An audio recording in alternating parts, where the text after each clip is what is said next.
Biasanya garang, kini Rizik terlihat menangis di persidangan. Politisi PSI, kasus kerumunan saja bikin nangis, apalagi dugaan kasus chat Firza.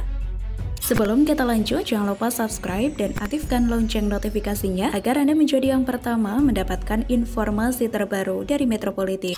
Sepertinya berbicara mengenai ex-pimpinan FPI Habib Rizik Syihab memang tidak ada usainya. Selalu saja ada topik baru yang perlu untuk dibicarakan. Perangainya yang selalu penuh kontroversi dan mengundang polemik selalu bisa saja ditemukan celah-celahnya untuk dibahas. Apalagi terkait dirinya yang sempat kabur ke Arab Saudi hampir 3,5 tahun dengan alasan umrah. Dan kini dirinya masih terus berada di kursi pesakitan di Pengadilan Negeri Jakarta Timur untuk membayar semua kesalahannya. Kemarin dalam persidangan lanjutan di Pengadilan Negeri Jakarta Timur pada Kamis 20 Mei 2021 yang juga bertepatan dengan peringatan Hari Kebangkitan Nasional, ternyata ada lagi yang menarik untuk disimak dari seorang imam besar FPI Rizik Syihab tersebut. Dalam agendanya untuk membacakan pleidoy, Rizik Syihab kedapatan menangis saat membacakan pleidoy atau nota keberatan atas tuntutan jaksa penuntut umum dalam kasus kerumunan Petamburan dan juga Megamendung. Rizik menangis saat menceritakan dirinya mendapatkan pencekalan dan tidak bisa pulang ke Indonesia. Meski mendapat pencekalan, Rizik mengaku tetap berusaha untuk pulang. Rizik mengatakan Indonesia merupakan tanah airnya sehingga perlu untuk pulang dan membela agama dan juga bangsa. Dalam kesempatan itulah Rizik terlihat menangis. Dia berhenti berbicara dan mengeluarkan sapu tangan dari kantongnya. Dia juga terlihat membuka kacamata dan mengelap matanya. Selain aksi menangis, laki-laki yang sempat mengaku kepanasan di dalam jeruji besi itu juga menyebut nama-nama tertentu yang dianggapnya sama-sama bersalah dalam kasus protokol kesehatan yang dilanggar secara sengaja. Dalam pleidoy yang dibacakannya, Rizik Syihab juga sempat menyinggung soal aktivitas-aktivitas yang menurutnya juga melanggar protokol kesehatan selama pandemi COVID-19. Dirinya bermaksud membandingkan kasus yang menjerat dirinya saat ini dengan para pejabat, tokoh, hingga artis di Indonesia yang tidak dilakukan tindak pidana. Nama-nama tersebut yakni Presiden Joko Widodo, Jenderal TNI Purnawirawan Muldoko, ex-Gubernur DKI Jakarta Basuki Cahayapurnama, hingga Raffi Ahmad. Dalam pembacaan nota keberatan oleh Rizik Syihab tersebut, lagi-lagi Rizik tetap menyangkut pautkan dengan masalah politik. Rizik seolah-olah sebagai orang yang kerap merasa dirinya yang paling benar dan mustahil rasanya mengharapkan pengakuan bahwa dirinya bersalah dan pantas untuk dihukum. Mendengar Rizik menangis dan malah menyalahkan pihak lain dalam pleidoynya tersebut, elit politisi PKPI Teddy Gusnaidi ikut merespon pernyataan terdakwa yang juga ex-pentolan FPI Habib Rizik Syihab dalam sidang lanjutan terkait kasus kerumunan di Pengadilan Negeri Jakarta Timur pada Kamis 20 Mei kemarin. Menurut dia, sidang dengan agenda pembacaan pembelaan atau pleidoy Habib Rizik tidak perlu dianggap sebab semua alasan Habib Rizik hingga menjadi buron di Arab Saudi juga tidak berpengaruh dalam sidang pengadilan itu. Bahkan pihaknya menulis cuitan candaan jikalau misalnya Rizik cerita bahwa dia pernah terbang ke bulan pun publik cukup mengiyakan saja. Tidak hanya itu, politisi Partai Solidaritas Indonesia Muhammad Guntur Romli melontarkan pernyataan bernada sindiran kepada ex-pentolan FPI Habib Rizik Syihab yang sekaligus terdakwa kasus kerumunan yang menangis dalam sidang lanjutan di Pengadilan Negeri Jakarta Timur. Menurut dia, biasanya Habib Rizik kerap perkasa serta memaki dan juga memfitnah dalam ceramahnya. Bahkan, Rizik juga sempat masuk penjara 2 kali tanpa menangis. Lalu politisi PSI tersebut juga menyebut Monas Alidi dalam cuitannya sambil menyinggung kembali bagaimana jika kasus chat enak-enak antara Rizik dan Firza untuk diusut kembali.